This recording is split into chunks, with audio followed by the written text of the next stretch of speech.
What's the first thing to do to get your car prepared for the winter?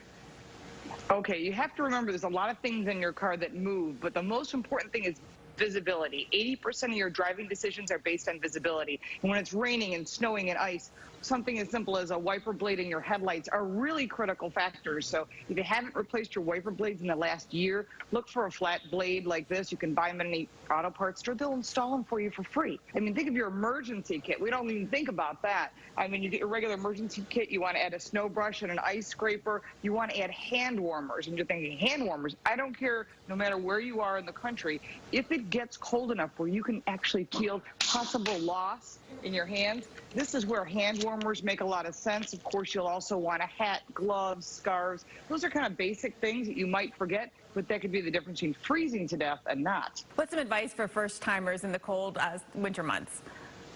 But one of the #1 rules is the 40-degree rule. If the temperature is consistently below 40 degrees, you should consider winter tires. Now, this vehicle won't drive through the winter, but I have an SUV, and I put winter tires on it.